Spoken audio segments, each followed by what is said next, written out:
very famous international relations professor in Turkey also. You have a lot of colleagues and students who follow your works very closely. Thank you very much to accept to participate to our Congress. This is the fourth Congress. We have started this series 4 years ago. And I can say this is the most serious REFIT Congress in IR in Turkey. This year, as you know, we have chosen the topic end of globalization. We wanted to open the discussion about globalization process, and I'm sure that you will, with your insightful remarks, you will add a big value to our Congress. I asked my colleague, Ambassador Mustafa Polat, to co-chair this session because he's your student. He writes his PhD with you. And I want to ask from Ambassador Mustafa Polat to make your presentation. Yes, Mustafa?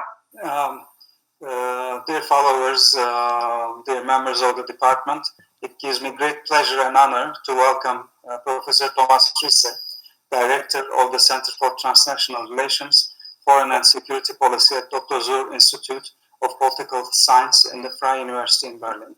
He is a prominent German academic from Germany, and he is one of the leading figures of the constructivist theory. He has a very long CV in front of me, but for the sake of time, I'll just mention that he's born in 1955, and he had his PhD from the University of Frankfurt in 1987. His academic work and contributions in many prominent academic institutions, including Peace Research Institute in Frankfurt, University of Constance, Cornell, Harvard, Yale, and Stanford universities. He also has works with the University of Wyoming and Hebrew University. He is the dean of the faculty, so let us welcome him and impatiently wait for his remarks. Welcome and thank you. Thank you so much, Mustafa. Can you hear me okay? We had real bad connections here, and I think it's on our part because my internet broke down in between. So thank you, Mustafa, so much. And thank you, Professor Özen. This is a real honor and pleasure to talk to you. In fact, I looked at the program of the Congress, and I'm really impressed. Pretty much everything that is going on the planet and the opposite of it, right? So it's a really comprehensive program, and I really wish I had more time to simply attend the various sessions. So and thanks again, everybody, for your patience with me. But it seems finally to work. I did prepare a PowerPoint. I can send this to Mustafa afterwards, but so I'll do without, and you just have to listen to me, which is fine too. So I thought a bit about conference theme, the end of globalization. I added a little bit to it, and I said so my remarks are entitled "The End of Globalization and the Liberal International Order?" ? So I want to proceed in 3 steps. The first is really to talk a little bit of on the conference theme and think about indicators. How can we, how do we know the end of globalization when we see it? In the second step, I'm going to talk a little bit about the liberal international order and its components and the sources of stress in the order. And then in the third, and we'll see that I have a kind of different twist to your program, I will talk about sources of resilience in the order. So let's start with the question: end of globalization. Can we really observe an end of globalization? So, on the one hand, there are quite some indicators that seem to suggest this. I mean, I start. One of the reasons I would have loved to be in Ankara right now, but we all know that we are in a pandemic, and the numbers in Germany are just going up, the numbers in Berlin going up, so I have to stick here, and we have to do it, the whole thing online. But one thing that the global pandemic already did is really it disrupted the global value chains of economic globalization. And we see in many countries a kind of renationalization of production. There's an interesting special issue, special section of The Economist out this past week, and that actually talks about precisely these types of issues. Another indicator is really the return to economic nationalism in many countries. The US of all places, now with an administration that seems to turn its back on the global multilateral economic order. At the same time, we see emerging global power rivalries, the most prominent being between the US and China. We see regional power rivalries. You can observe this in your part of the world. I don't want to mention Gorno-Karabakh, but I mean Russia versus Turkey in various areas, etc. So that is that. We can also see that the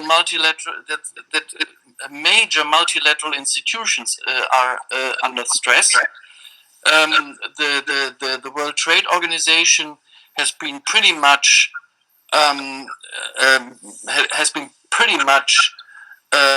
almost paralyzed by the refusal of the US to name judges to the dispute settlement system and other things.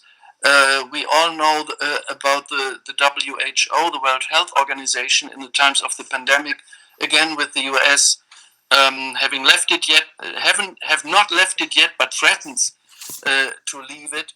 Even though just a little thing, I was in a conference yesterday with the German Foreign Office, and a little interesting note is that they told me that actually the U.S. administration, the health department in the U.S. administration, they are very active. They're still very active in the WHO. So you have this White House announcement will leave. At the same time, the U.S. is still active. It's kind of bizarre times. We could also argue that the UN system is pretty much under stress in various areas. If you think about the UN Security Council, it didn't finally manage to pass a resolution on the COVID-19 pandemic, calling for a worldwide ceasefire and cession of all kinds of hostilities.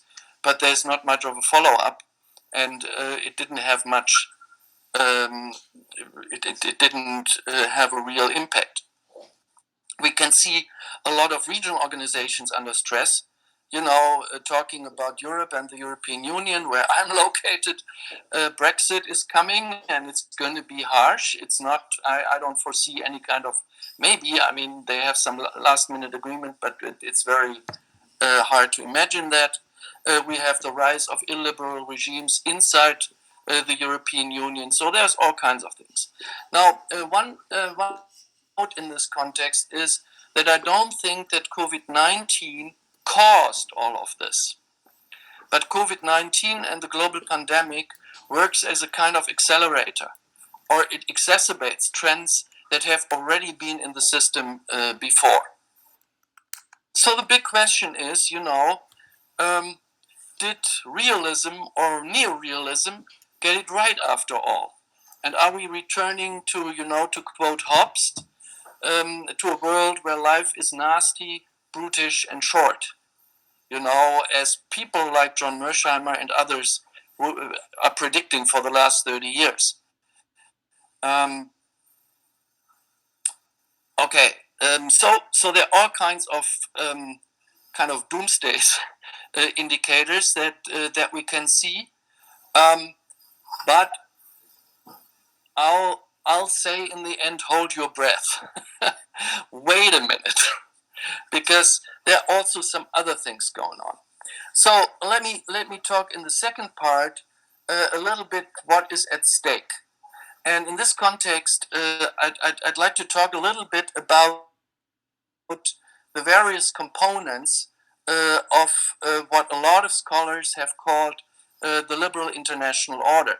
Just to make sure, a liberal in this term has nothing to do with a particular political party, and also not with a particular political conviction, except for liberalism in a very broadly defined sense.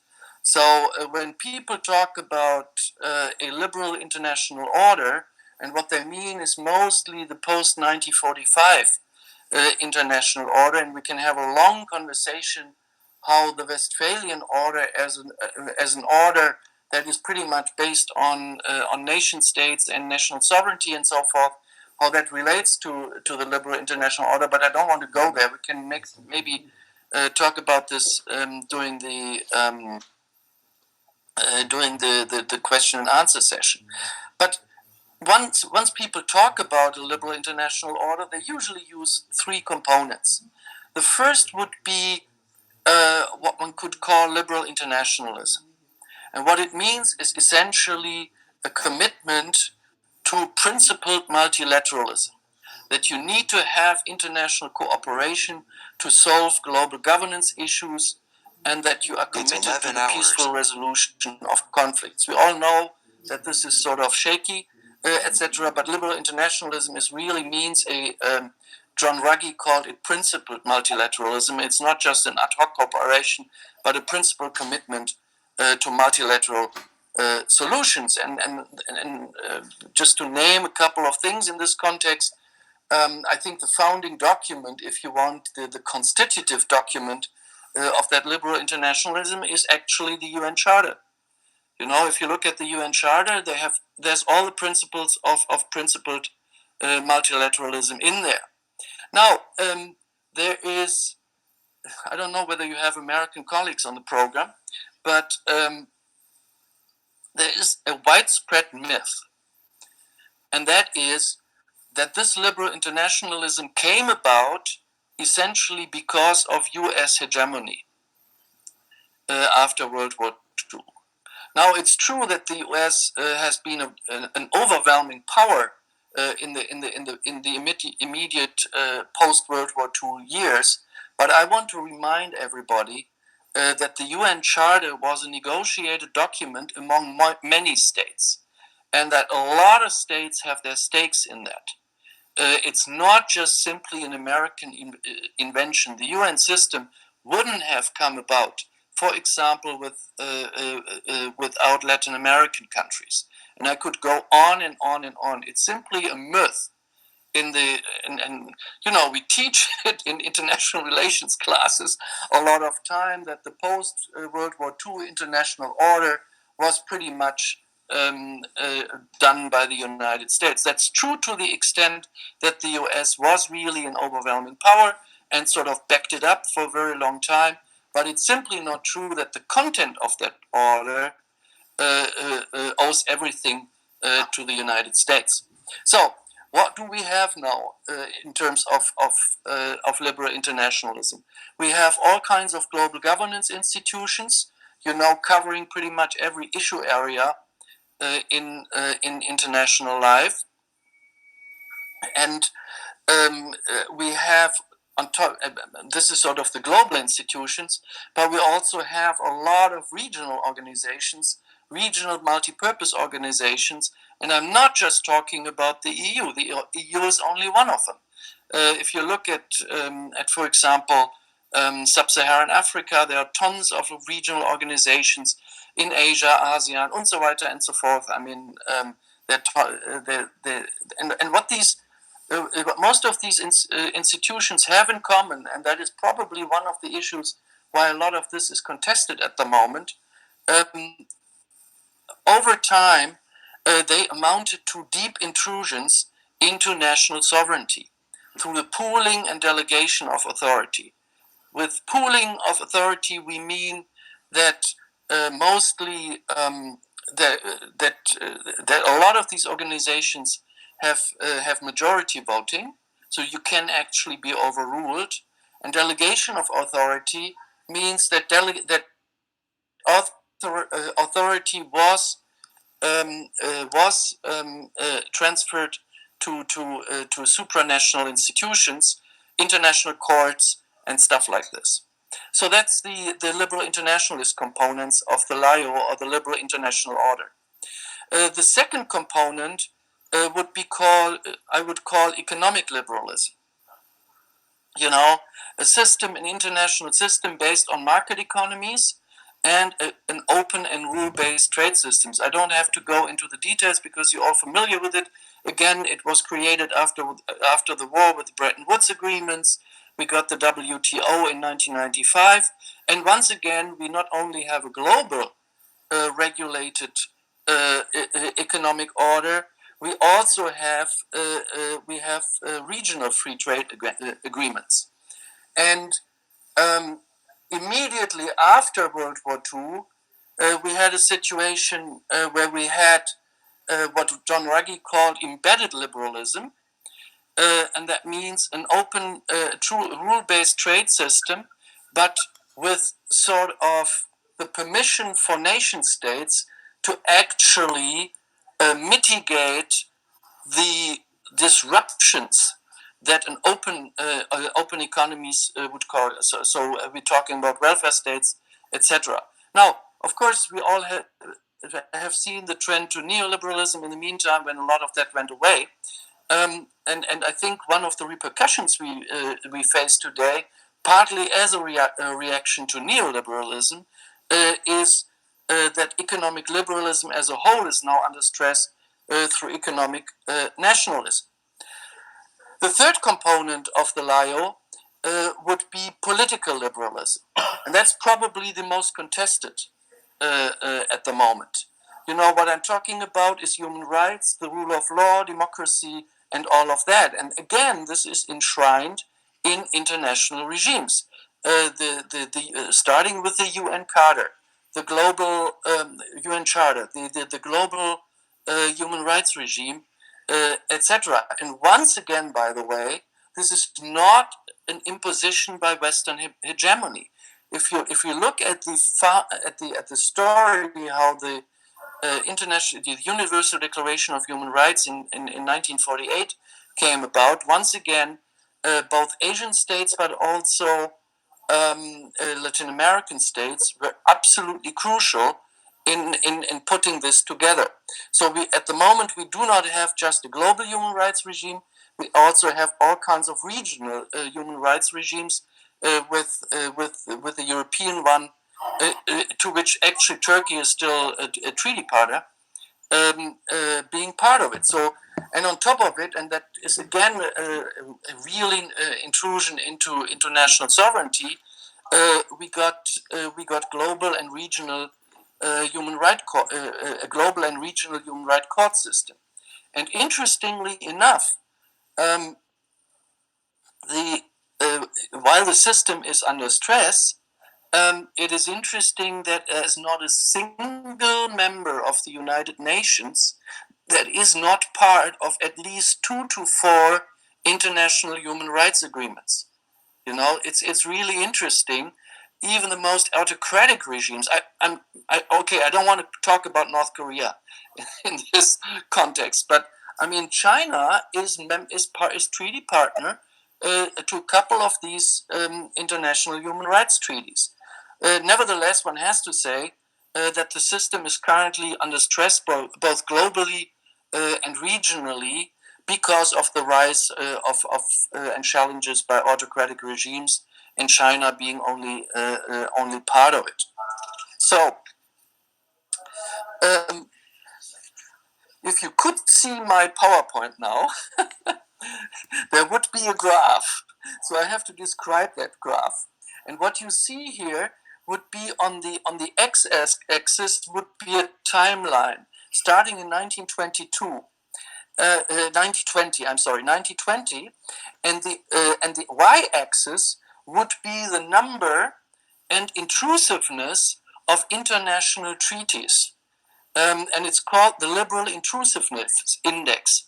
And if you imagine what that means, you can see that particularly after the end of the Cold War, particularly liberal international institutions enshrining human rights, all the stuff I just talked about, really took off in terms of delegation of authority and taking away and intrusions into national sovereignty.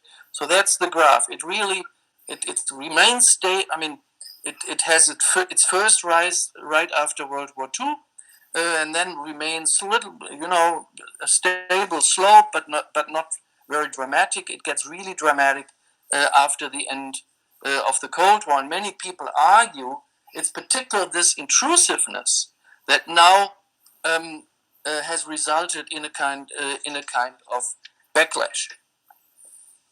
But there are also sources of resilience, and that is sort of my third and last part of my talk. Mustafa, how many minutes do I have left?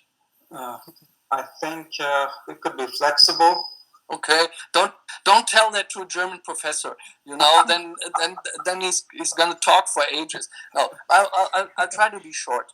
So I want to talk a bit about sources of resilience, and let me start again with liberal internationalism or multilateralism.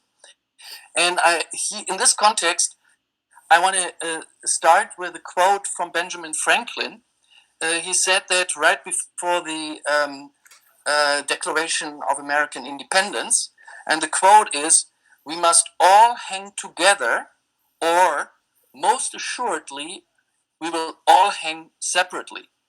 What I mean by that, or what Franklin meant, is if you don't you're gonna hang separately.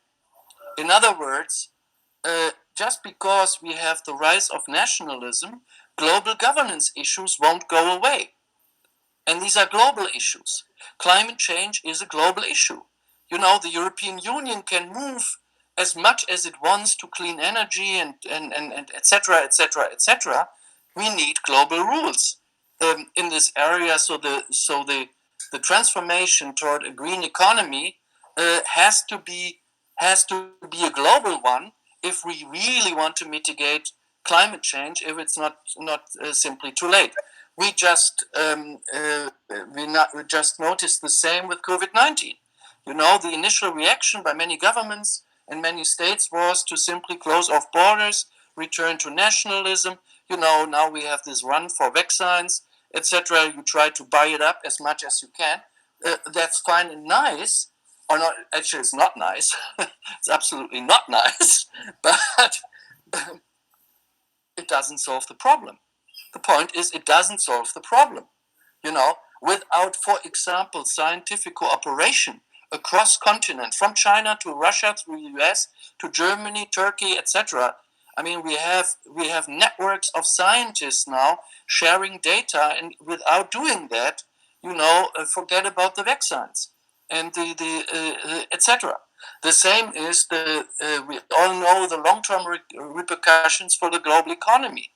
Nationalist solutions won't work. It's absolutely clear that doesn't work. And that also means, one shouldn't put too much emphasis on a kind of objective global problem catalog, because sometimes that doesn't. People see the problems and then don't do anything about it. But I do think that we also have multiple stakeholders in all parts of the world. And this is not just Europe and the United States. If you want, and we can talk about this later on, I do think that we will see a long-term decline of US leadership in world affairs, irrespective of who wins the next elections in 4 weeks. Okay? But that doesn't mean that the multilateral order is over. There are tons of stakeholders. And if nations and regions look at it, they would immediately see that they have really stakes in this. Last but not least, one of the major developments over the last 30 years is the rise of non-state actors and transnational civil society. And I mean companies, I mean all kinds of non-state actors, transnational social movements, etc., etc. And they have a stake, they have a real stake in these global governance issues. I want to end this part of my talk with a big but here on liberal multilateralism. Many of these multilateral institutions are in dire need of reform. You know, I mean, let's just look at the UN Security Council. The UN Security Council is in its current composition is a relict of the end of World War II. This is how it came together, but it doesn't reflect the new power relations and the power distribution in the international system. And we could go on and on and on. The voting powers in the IMF, they haven't even mentioned the WTO. I mean, they are in dire need of reform, and there's no question about it. Now, again, talking about sources of resilience, let me talk about economic liberalism. We probably see some reorganization of global value chains to increase the robustness of the system. For example, we learned during COVID-19 that a lot of the that actually most of the antibiotics that are used in Europe Alert from system UI server. China. Com Apple battery monitor. Load battery. Okay, so in that sense, I don't want to disrupt this, but you know, we probably need to increase the robustness in these global value chains. Does that mean that economic globalization will just disappear? I don't think so. There's way too many vested interests. Could simply mention the digitalization and the digital economy, etc. To think that this can be done in kind of national terms, I think is simply overlooking technological trends. Secondly, there is a broad coalition, and that coalition, interestingly enough, includes China in form of the multilateral trade order and the WTO. And this coalition simply needs to get its act together and become organized a little bit better. There are finally regional organizations that actually can serve as some of the buffers against the global disruptions. I mean, think about the EU and the huge rescue package that the EU finally agreed upon. I mean, the Europeans first did what everybody did. They closed off borders. They all reverted to nationalism, but it took them 3 to 4 months. And then they finally, after 4 days and 3 nights of negotiations, they got their act together. And in fact, now the European Union not only agreed to transform the economies toward a green economy, but they also are now for the very first time sharing debt. So there are regions can do a lot here. And that brings me to my last point with economic liberalism. I would argue the days of neoliberalism are over, and we might actually see a return to a kind of embedded liberalism 2.0, in the following sense, that once everything is said and done, we shouldn't just return to normal, but we might see really a global trend to a more sustainable global economy, to a green economy that sort of really in the end faces the challenges by climate change. Further sources of resilience, let me talk about political liberalism. Political liberalism, the global human rights regime, is probably the most contested part of the liberal international order at the moment. I mean, this is really where a lot of clashes take place, etc. At the same time, it's not over.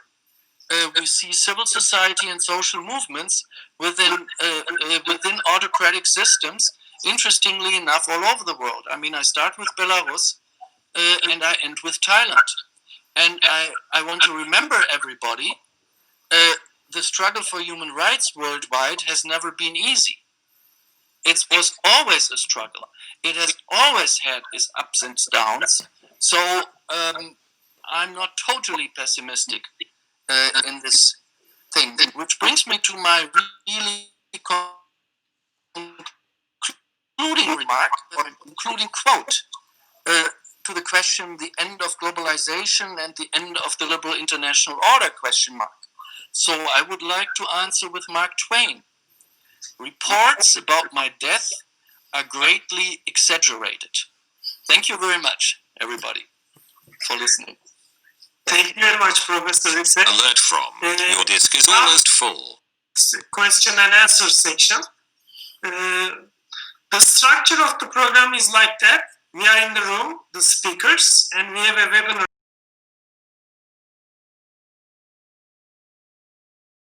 chat, or they can raise your hands and I can take the questioner room and open his microphone and the camera and retake to the webinar section.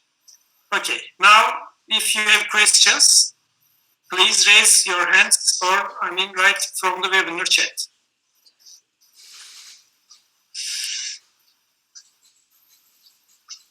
I'm checking.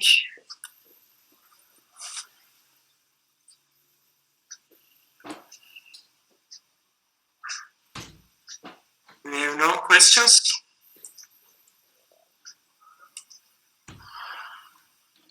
Sure, there are.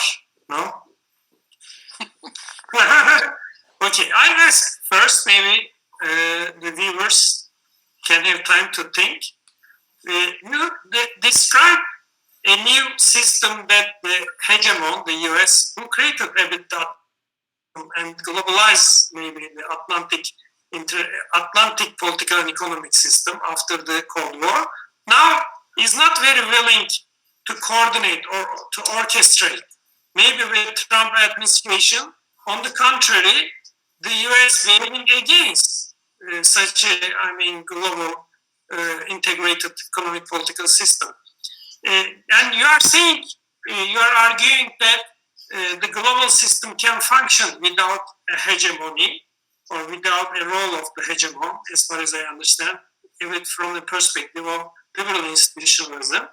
But if the US start to behave against the system, not only, to be unwilling, but start to behave with, for example, Trump administration demonstrate these kinds of, maneuverings. For example, you underline what happens with WTO.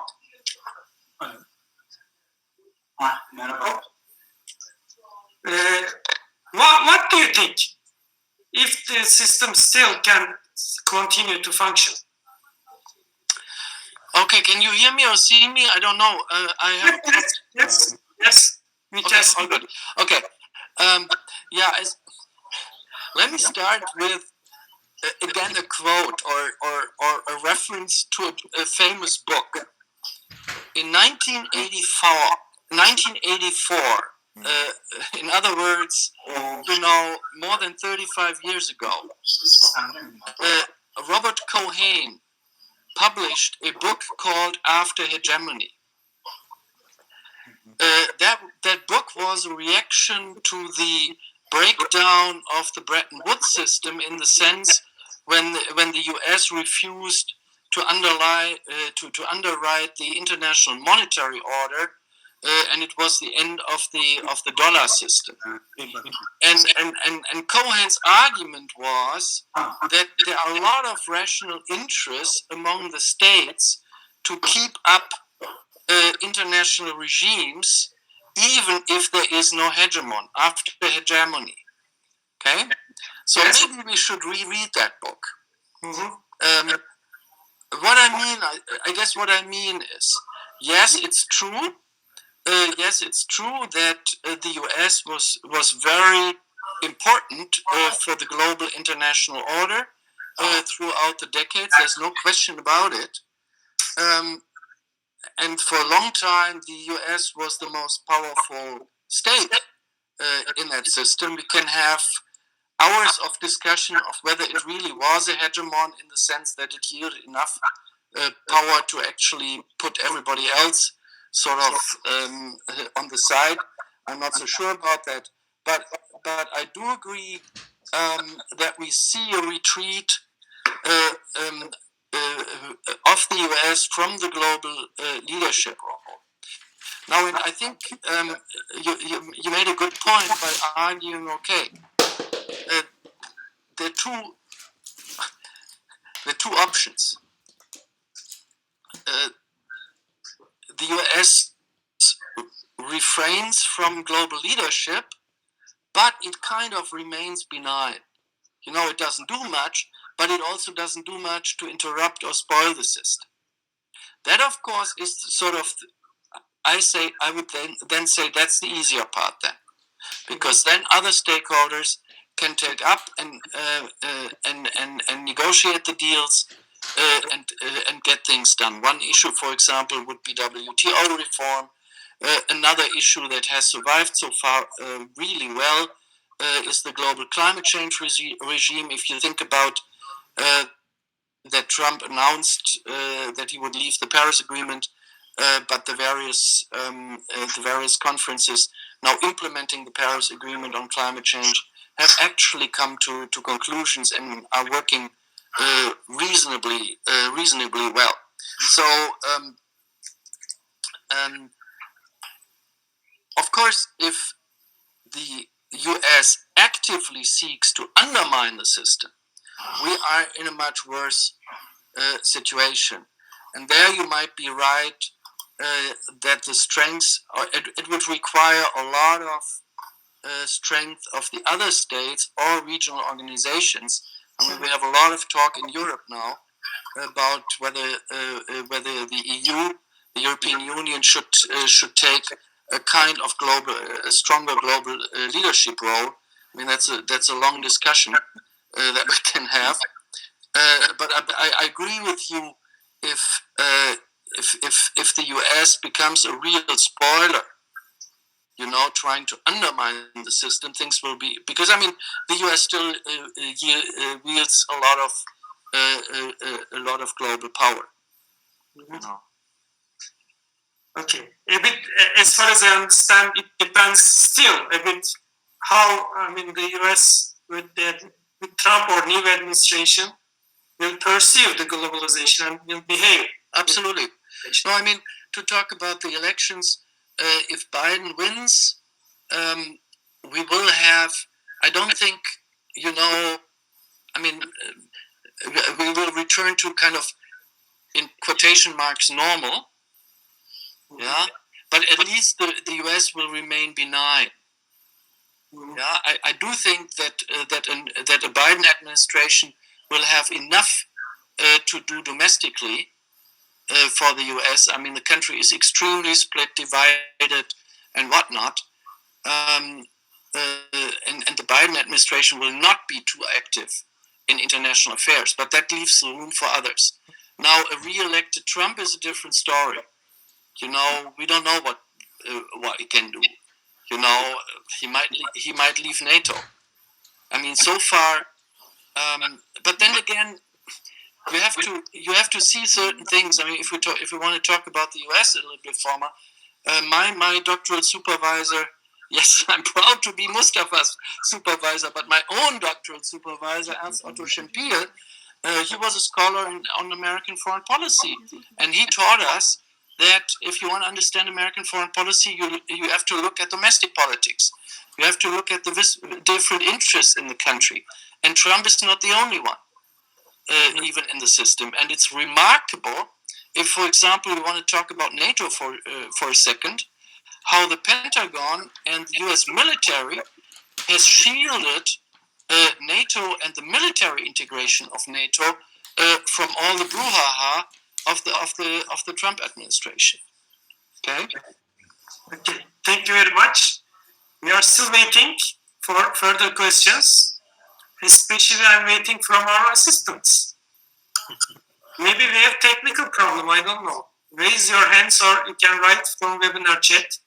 Okay, Poyraz Chini is a PhD student. Ask, what do you say about a new global system where globalization deepened and widened at the same time localization increased? By localization, I don't mean regionalization. I mean like nation states lose power while local city or regional governments gain more power and control over the region, but with the coordinates with global governance. And Poyraz wanted to underline a new level maybe in the globalization. He is arguing not the end of globalization. On the contrary, localization can come to as a reality.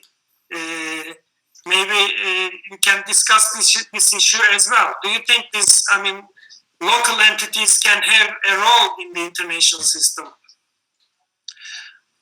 In a way, they already have. You know, if you think about what globalization actually means, it is interconnectedness. All right? So to juxtapose the global and the local misunderstands that the global is deeply embedded in the local. You know, look at the connections between the various diasporas. Yeah, look at the big cities. 11:30. The big cities are all global cities. Ankara is Istanbul for sure. You know, I could talk about Berlin. And there are all kinds of communities that are transnationally connected. You know, if you want me to talk about Turkish politics in Germany, Turkish politics plays itself out in Berlin. No question about it. We have a huge a community, you know, migrants, you all know about that. And they're very interconnected. So if globalization is about interconnectedness, it is also about localization. So I don't see that as a big antagonism here. Yeah. And so if we say return to the local, you know, instead the global, I'm not so sure what that means. You know, it's also an argument, you know, that globalization equals westernization, or it's sometimes made as a really kind of Eurocentric argument, as if Europe itself, or the so-called West itself, has not been, over the centuries, deeply been influenced, you know, by all kinds of factors that have meshed up with the local and so forth. You know, historians call it entangled histories, or in French it's histoire croisée. So the histories, you cannot simply separate these various things. So I think, yes, we might see. Maybe to comment one further on the question, we might see a trend against the pooling and delegation, or the supranationalization of authority to supranational institutions. Yeah, because also it raises a lot of democracy issues. You know, who decides? So in some of the global institutions, we might see a regaining of national sovereignty in the years to come. But does that mean an end of globalization? Again, I have it with Mark Twain here. Okay, thank you very much. Sezgin Mercan, who is a colleague from Başkent University, asked, it was stated recently that the EU needs a new Marshall Plan. Do you think Germany will be willing to do this as a primary donor? What is the role for Germany in Europe and the world? Maybe I can reformulate this question like this. If we will not have US to play the role it already played during all these years of globalization, do you think Germany can have a role to play? Of course, with the EU, not without the EU. Germany has a particular history of trying to become a regional and global hegemon, and you all know how that ended.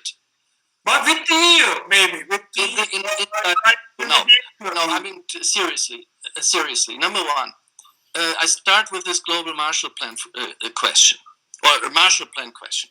We don't have a global Marshall Plan, but if you look at the package of altogether 760 billion euro that the EU member states agreed upon in July to mitigate the disruptions of the European economies. What happened there is that Germany completely reversed its stance. It is something that has been overlooked by a lot of observers.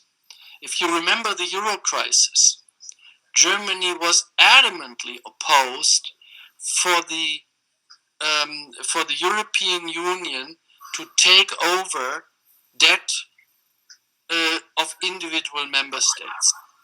Yeah, it was Germany at the time almost imposing, I wouldn't say imposing, but really fighting for very strong austerity policies in particularly southern European countries. If you think about what the EU decided in July, it doesn't amount to a kind of Marshall Plan. I would be careful, particularly if you look at the numbers as compare. It's of course not that kind of amount. But for the very first time, the European Union can issue joint debts, and the member states together are in charge of this. The European Union, for the very first time, actually will be raising taxes. Yeah, I mean, it was always a discussion about the EU and its tax and spend capacity, which is absolutely limited as compared to the member states. So, in a way, if you think about what happened in July during this very long summit, it's a major step into the kind of increasing the action capacity of the European Union, and it was absolutely clear that Germany was a huge part of that. We have a reversal. This is what I mentioned, by the way, with embedded liberalism 2.0 during my speech. I do think that we have quite a reversal from the neoliberal type of policies that have governed us for a very long time. Finally, on the role of Germany. Germany has always been a leader in the EU, throughout the years, and it certainly continues to be so. At the same time, Germany is always a reluctant leader. Yeah, Germany doesn't want. The German elites, and we can discuss this for hours why this is the case. It has a lot to do with German history, but German elites are always reluctant to take over, visibly leadership. But I do think there is a realization in Europe, among the European states, that Europe has to take a leadership role in global affairs. I mean, Europe is still trying out, and it doesn't really work well. We decided, for example, that with regard to Karabakh, if I had been the foreign minister, Borrell, the EU foreign minister, I would have traveled there immediately, and from there to Moscow, then to Istanbul, or to Ankara, or the other way around. It was their choosing not to play a major role in mediating the conflict. But I would foresee a larger role of the Europeans in that context. And Germany works well as long as it works with its European partners. Okay. Come in. I have two questions. Actually, I was supposed to pose the question by our academic Erdem Denk, but I have a question of my own, which is just related to the issues you have highlighted. Let's go back to the situation in the U.S. and regardless of who wins in the U.S. elections, I think there is a backlash against globalization in the U.S. We still don't know how this will continue, even if Biden wins. But when you consider globally, for example, let's say the case of China, they have to play by the rules, which they did greatly when you particularly focus on commercial, economic investment activities, their membership to the WTO and so on. And after, let's say, a decade or so, they found themselves, competitive and highly competitive.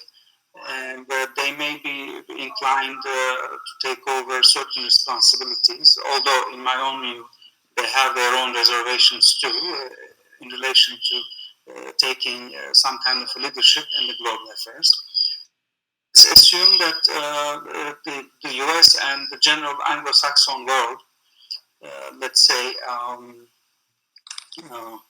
is a bit, becoming more hesitant to play their own roles in globalization. So what is the rest of the world would do? I mean, in your view, you have explained to us the German and the EU perspective, but I think the major question before us is we have to reform the international organizations. We have to, address the inequalities in the global economic sharing and so forth. I mean, this is a long list. From your perspective, what could you tell us?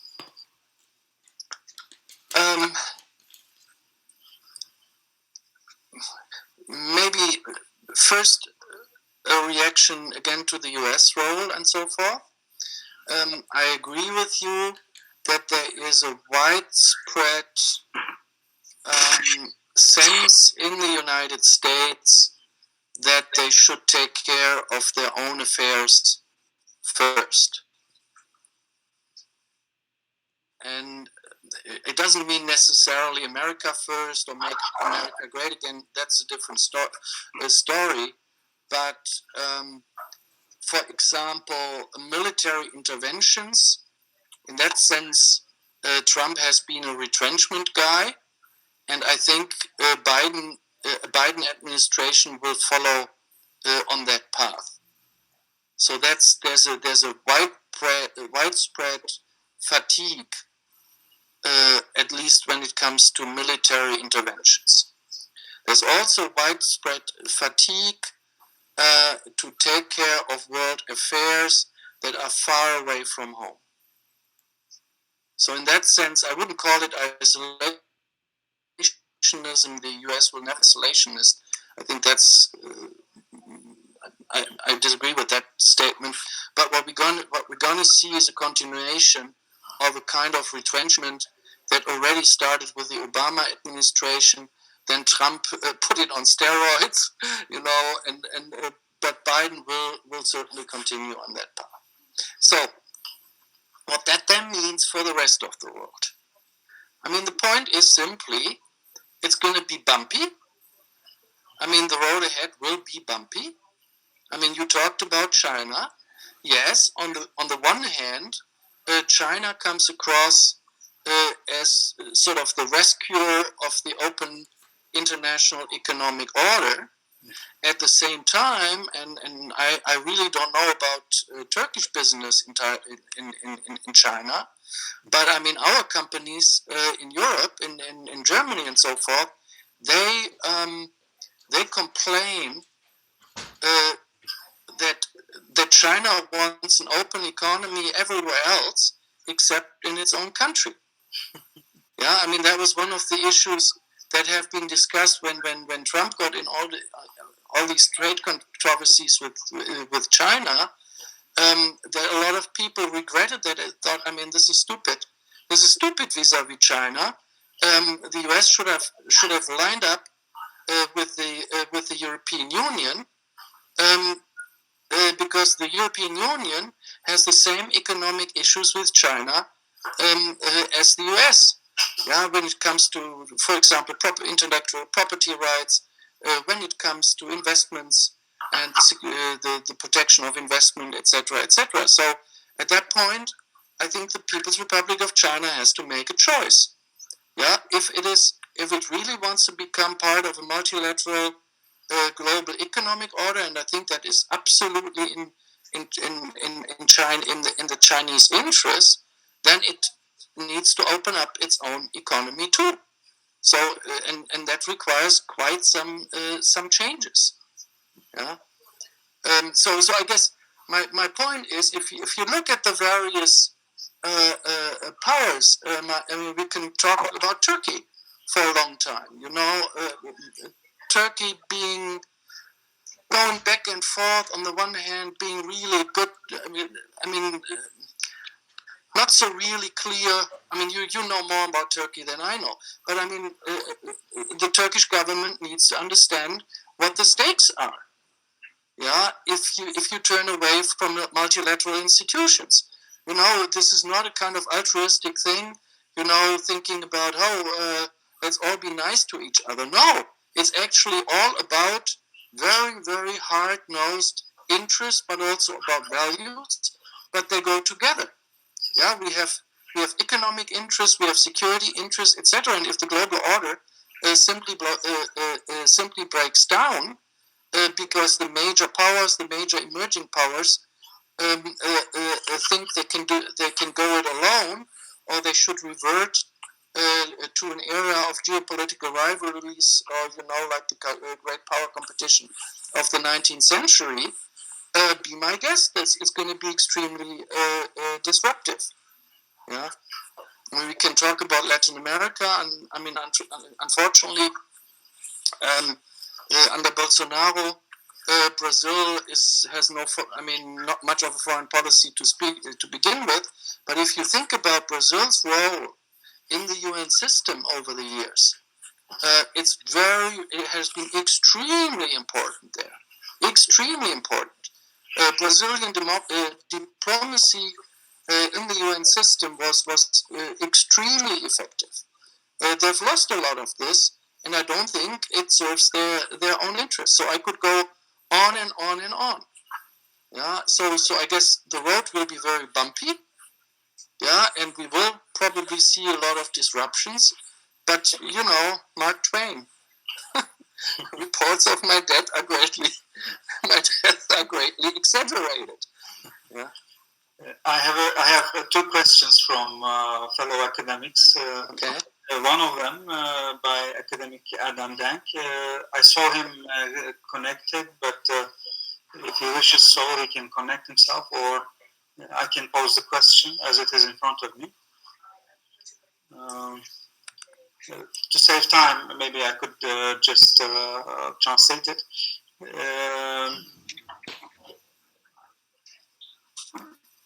I have the question. Erdem is asking about capitalism. Mm-hmm. Is being liberal, you underline the liberalism, I think, because of that. He asked, is being liberal the only way of globalization? I didn't get that. Could you repeat it? Is being liberal is the only way of globalization? Or does capitalism find or use the convenient ideology to globalize? I'd say it's both. It's a question about liberalism and capitalism.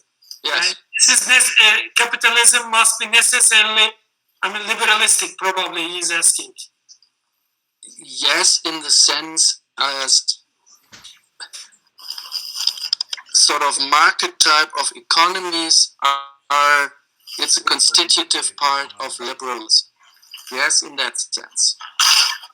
However, there are all kinds of varieties of capitalism. You it goes from capitalist orders that you could call neoliberal, where the state is almost absent from the economy. It still regulates some stuff, but where you have these kind of where market forces really dominate, to capitalist states with very strong welfare systems that in order to mitigate against the disruptive effects and social economic inequalities that capitalism per se produces, all the way to Chinese state capitalism. China is an autocratic system with a state capitalist economy. Yeah, and probably at the moment the main challenger for the kind of Western type capitalist system. So I guess where I'm going to is there are all kinds of varieties of capitalism, and one trend I can see is that this really hyper-globalization or neoliberal globalization, etc., has run its course. It has produced enormous inequalities, both among states and inside states, and I think there is a huge backlash against it at the moment, and the COVID-19 pandemic has only exacerbated these trends. It hasn't created it. So on that point, we will see what happens. But I just wanted to just caution us a little bit that capitalism is not the same as capitalism.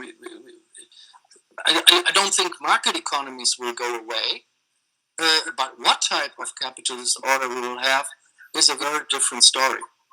Okay, I'm actually very sorry that I can't see the people. Okay, Hasan Yılmaz. Ask these questions. It's a bizarre situation at the moment. I would rather see you people. I only see Mustafa and Professor Özen. I'm so sorry for this. We have 100 viewers. Hasan Yılmaz, I will try to a viewer try to take him in the room. I'm trying. We will see if it functions.